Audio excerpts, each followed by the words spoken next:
Started Camp of Champions in 1989. You know, it's funny, it's like it's changed a lot, but it hasn't changed at the same time. It's like, you know, all the best pros come and coach. All kids from all over the world come and hang out and ride with them, and everybody makes new friends, and you have the best week of your life. So really, camp hasn't changed that much. I mean, our park's definitely a lot different, but the experience is pretty much the same.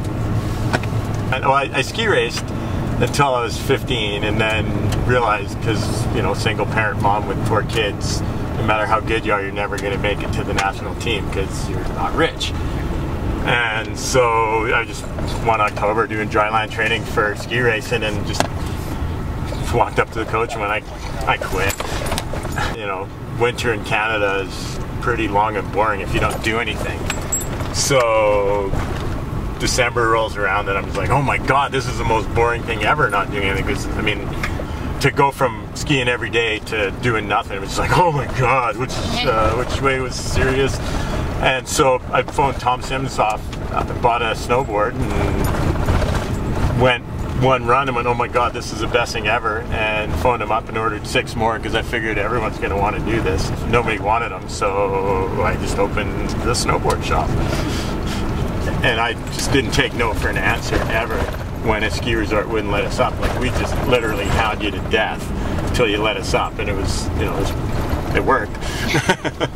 You know, I can relate to Jake, put it that way. Like, he did it in the States and we did it in Canada, so it was cool. Well, it's Canada, you know, I mean, just do what you want. Everybody's free. Free to do what you want, any old time.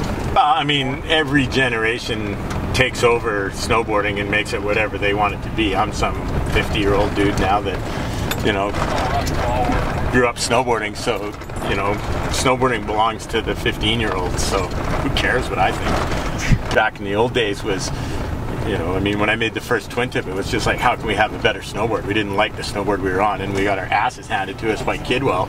So we're like, okay, we got to have a better snowboard because what we've got can't beat Terry.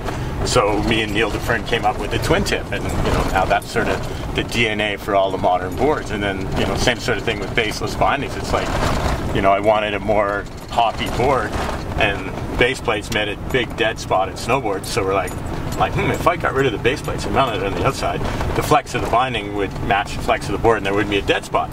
And that sort of turned into the EST system. You can't blame kids for not being as conscious of what makes a board epic when, you know, the board they're on is fucking epic. I think the pro dream's still the same. I mean, everybody wants to go pro. There's just, you know, snowboarding's exactly the same as it was in the old days. I never got paid as a pro.